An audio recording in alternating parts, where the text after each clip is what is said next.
Assalamualaikum warahmatullahi wabarakatuh. Kami dari kelompok 2 akan mempresentasikan tugas Sistem Informasi Akuntansi. Tugas ini adalah dari dosen pengampu Taufik Muhammad Gumelar MAK. Kami dari kelas AK21F. Ini adalah nama-nama kelompok kami, yaitu Nisa Febriani, Maria Goretti Akmalo, Marwiti, Siti Ajah. Judul presentasi kami adalah penerapan sistem Enterprise Resource Planning atau dampak terhadap kinerja keuangan perusahaan. Adapun latar belakangnya yakni kini melalui teknologi dapat menyelesaikan permasalahan, menjalankan tugas-tugas dan mengelola komunikasi, serta mendukung aktivitas operasional bisnis perusahaan. Selain itu, investasi perusahaan untuk bidang teknologi informasi terus mengalami pertumbuhan. Banyak perusahaan yang terus berupaya meningkatkan kompetensi dengan memanfaatkan teknologi informasi. Maka dari itu, penting bagi perusahaan untuk memahami bagaimana investasi teknologi informasi berkontribusi pada pencapaian tujuan bisnis. Salah satu teknologi informasi yang dinilai inovatif oleh Hunton et al. 2003 adalah Enterprise Resource Planning atau ERP. Hal itu karena ERP bisa menghasilkan peningkatan kualitas informasi, pengambilan keputusan, dan kinerja perusahaan. Selain itu, ERP pada dasarnya adalah otomatisasi dan integritas end-to-end proses bisnis di organisasi. Selanjutnya ada tentang sistem informasi akuntansi atau disingkat dengan SIA. Karena presentasi ini mengenai tentang penerapan sistem ERP. Jadi sebelum itu kita harus mengetahui sistem informasi akuntansi itu apa. Nah, jadi menurut Ramney dan Steinbart tahun 2012, sistem informasi akuntansi adalah sarana penyedia informasi dari aktivitas akuntansi. Dan adapun nilai tambah dari sistem informasi akuntansi yang dapat berdampak pada kinerja keuangan perusahaan, yaitu meningkatkan kualitas dan mengurangi kos dari produk dan jasa. Yang kedua, meningkatkan efisiensi, membagikan pengetahuan, meningkatkan efisiensi dan efektivitas dari rantai pasokan perusahaan, meningkatkan struktur pengendalian internal, dan juga meningkatkan proses pengambilan keputusan. Nah, baru selanjutnya kita menelaah atau mengulik tentang Enterprise Resource Planning atau ERP. ERP ini sebuah aplikasi dan database yang otomatisasi dan mengintegrasi pemrosesan informasi pada waktu yang real dari sejumlah besar proses dan fungsi bisnis pada suatu organisasi. Pendapat ini menurut Anderson et al. Tahun 2011. Sistem perangkat lunak ERP memuat cakupan yang luas dari produk perangkat lunak yang mendukung operasi bisnis sehari-hari dan proses pengambilan keputusan. Nah, jadi artinya perusahaan yang menerapkan sistem aplikasi ini dapat meningkatkan produktivitas perusahaan dan masih banyak lagi yang dapat perusahaan peroleh gitu dari aplikasi ini. Selanjutnya ada modul dari Enterprise Resource Planning atau ERP menurut Romney dan Steinbart tahun 2012. Yang pertama ada finansial.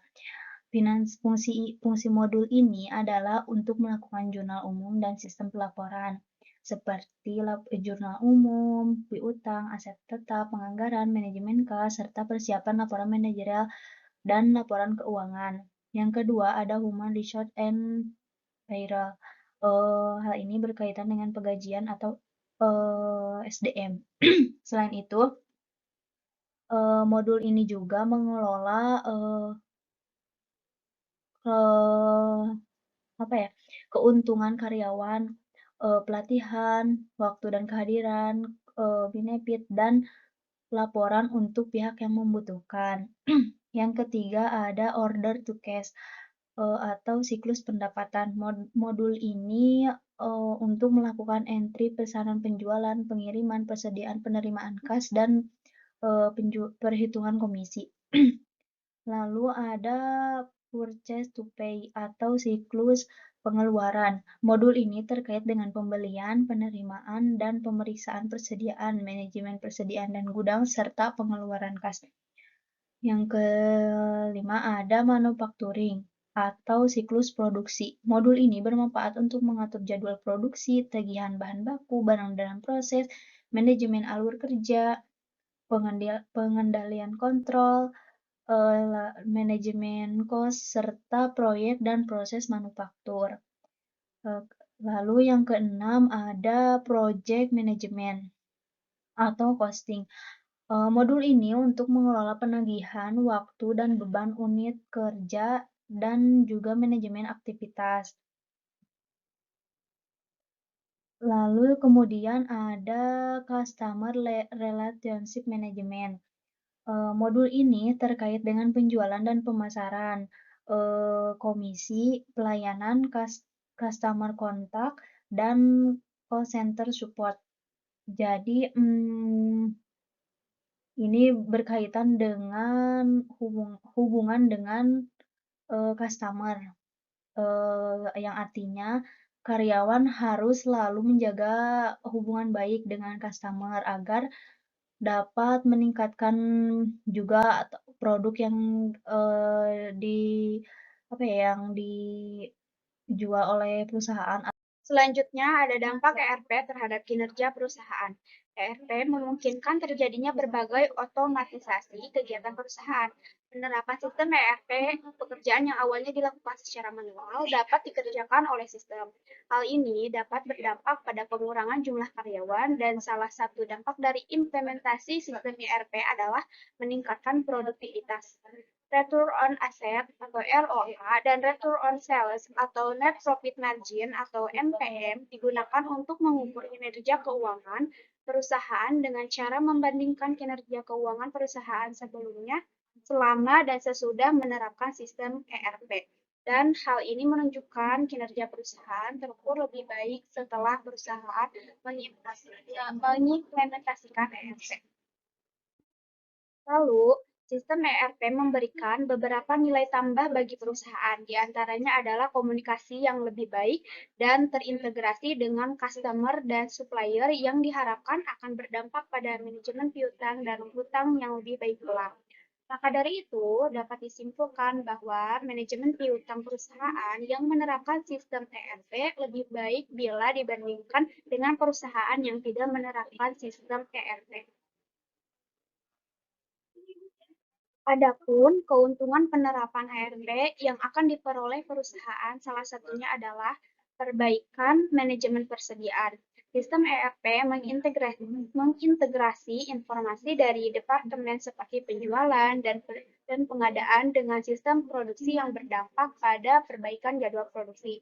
Hal tersebut menghindarkan perusahaan dari kondisi stock out dan mencegah adanya penimbunan persediaan. Adapun rumus dari masing-masing rasio pengukuran kinerja perusahaan, yang pertama yaitu labor productivity atau LV sama dengan revenue dibagi total employee. Yang kedua yaitu return on asset atau bisa disebut juga ROA sama dengan net income available for common stockholder dibagi total aset. Yang ketiga yaitu net profit margin atau NPM sama dengan net income available to common stockholder dibagi net sales.